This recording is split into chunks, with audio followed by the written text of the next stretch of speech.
เจ้าบรรทัดไว้ว่าทาทะโตปุญญังปวัฏฏาติสุขโขปุญญสะอุจโยปุญญานิปรโลกัสสมิงปฏิทาโหติปานินันเอามาลองฟังลองเบิ่งเพื่อเขาจะได้กุศลส่วนร้ายเขาเข้าใจแต่ว่าเขาบ่รู้จักวิธีเอากุศลให้กับตนเองกันว่าสูตรมงคลนี่ตั้งใจฟังดี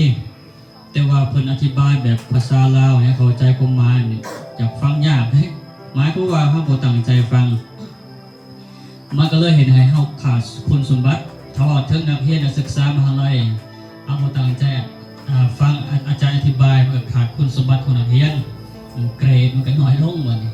กุศลคือกันถ้าเฮาได้ฟังธรรมแล้วมันจะเพิ่มขึ้นเพราะฉะนั้นพระพุทธเจ้าเพิ่นจึงสรุปไว้ว่าปัญญานี่ให้กันบ่ได้ต้องฝึกฝนเอา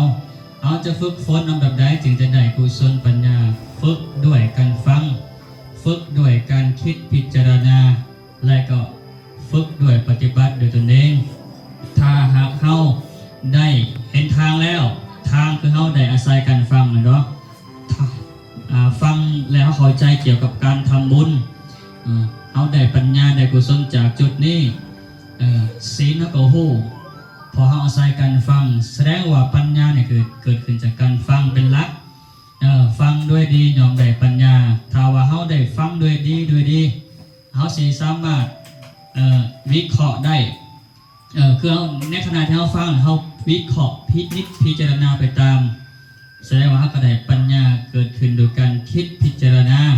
เห็นตามสมควรโอ้จังสี่เนาะเฮาก็นำไปปฏิบัติในเฮือนในศาลของตนเองก็ได้บ่แม่นว่าบุญอยู่ที่วัดก็แม่นอยู่บุญอยู่เฮือนก็แม่นอยู่ไสก็แม่นมันอยู่ที่กายของเฮาเองกายของเฮาคือเฮาให้ทานก็เป็นการแสดงออกทางกายเฮาให้โดยวัตถุให้โดยธรรมะทานก็เป็นทานเมื่อเขาเข้าใจเรื่องกุศลเรื่องบุญบารมีเขาก็ยึดเอาทานเป็นว่าทานเอาไว้บุญสำเร็จโดยการให้ยังไง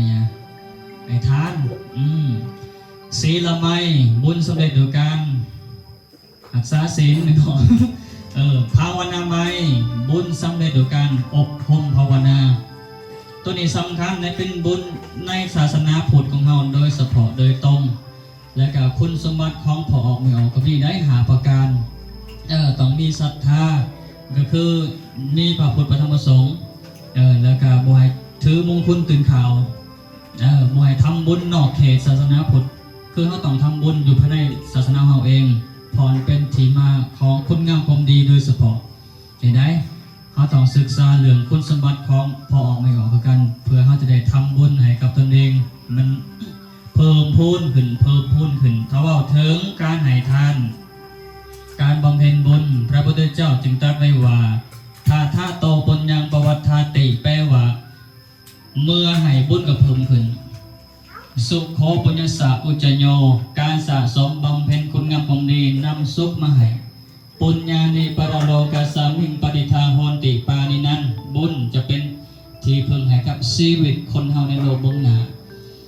เพราะฉะนั้นเมื่อเขาขอใจเป็นยังเนาะเพื่อจะว่าเมื่อให้บุญก็เพิ่มขึ้นมันเพิ่มขึ้นแบบใดถ้าว่าถึงการบำเพ็ญบารมีของพระพุทธเจ้ามีอยู่10ประการหรือว่า30ทานะศีลหรือว่าทานะบารมีศีลบารมีเนี่ยคัมมาบารมีปัญญาวิริยะขันติสัจจะอธิษฐานเมตตาอุเบกขาคนที่ปรารถนาเป็นพระโพธิสัตว์ปรารถนาเป็นพระพุทธเจ้าต้องบำเพ็ญให้ครบถ้วนเมื่อบำเพ็ญครบถ้วนบารมีเต็มก็ได้เป็นพระพุทธเจ้าโพธิคนบัดนี้โพธิเราในสัตว์ผู้ใดอยากเป็นผู้มีบุญมีบารมีก็มันสะสมบุญเอาการที่จะไปเกิดพบพ่ออยู่ของพระศรีอริยเมตไตรผู้ที่มีบุญลงมาอุบัติเกิดขึ้นมาทัสโซมีบุญหลายได้จะไปเกิดพบพ่อเพิ่นพระพุทธเจ้าเพิ่นจึงสอนว่ากิจโสมนุสสะปฏิลาโภการเกิดมาเป็นมนุษย์นี่ยาก is so rare to be human right also is so rare to be the Buddha was born in the world การที่จะมีพระพุทธเจ้าอุบัติเกิดขึ้นในโลกยากเพราะต้องได้อาศัยบำเพ็ญบารมี10 ทัศนอกจากนั้นก็ตั้งอยู่ในใจเนาะ ปัญญากับเท่าไรก็ปัญญาเสียสงไขบ่เรื่องกับอีกแล้วนี่กับก็เป็นหน่วยของเรื่องเวลาเรื่องการเวลาตัวนี้ถ้าเธอมาสงไขนี่นับบ่ได้พี่อ่ะนับบ่ได้อสงไขโลกแต่แล้วก็เกิดขึ้นใหม่มาอสงไขนึงเพราะฉะนั้นให้เฮาเชื่อในบุญเด้อของที่เฮาสละไปนี่เฮาหาใหม่ได้แต่ว่าบุญนี่คันเฮาบ่ทำมันก็บ่เกิดขึ้นได้เพราะว่าพระเจ้าเพิ่นยืนยันตรัสไว้เมื่อให้บุญก็เพิ่มขึ้นบ่ว่าเขาจะให้ทานก็ตามรักษาศีลก็ตามภาวนาก็ตามอ่อนน้อมถ่อมตนฟังเทศน์ฟังธรรมเป็นบุญเป็นกุศลโดยเฉพาะเฮาเฮ็ดคุณงามความดีเป็นสิริมงคลก็เป็นบุญของเฮาในโตถ้าสรุปแล้วบุญนี่มันอยู่ที่กายของเฮาอยู่ที่วาจาของเฮาอยู่ที่ใจของเฮาหมายความว่าคิดดีทำดีเว้าดีเป็นบุญเป็นกุศลเมื่อเฮาได้ทำครบทางกายวาจาใจบุญก็นำความสุขมาให้เนาะซาดีไหนซาต่อไปอีกบาทนี่กินบะบกจบบ่ลงพระพุทธเจ้าจึงสรุปไว้ว่าปุญ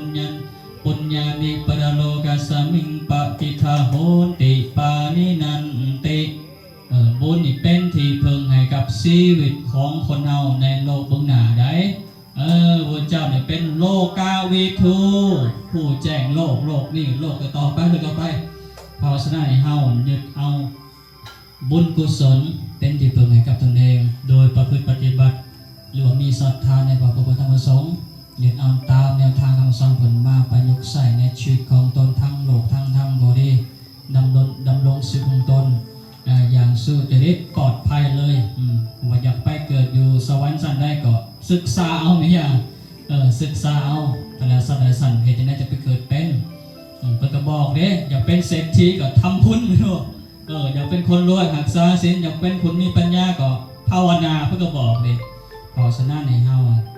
เอาชนะใจตนเองมันได้โลภอดหลงตัวนี้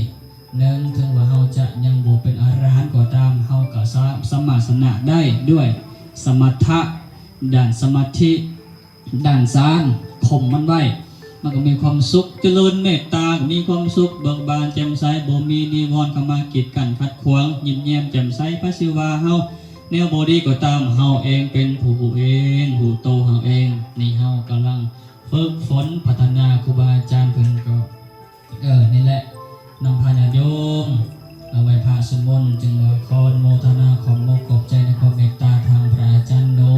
พร้อมด้วยพระภิกษุสงฆ์สมณเณรแล้วก็ขอบมกขอบใจโมทนาบุญนำอาจารย์อุดมพอศิลาแล้วก็ซุ้มเมยาเมื่อสุคนเด้อบ้านห้วยที่มีศรัทธาแล้วก็บ้านแกงสูงที่มาห่วงนำกับซุ่มในแสงซุ่มในเต็มซุ่มในโก้หรือในโพลละลายคนมาห่วงนำมาเพลมันในส่วนกสิไปสำนักซุ่มเพลินจึงว่า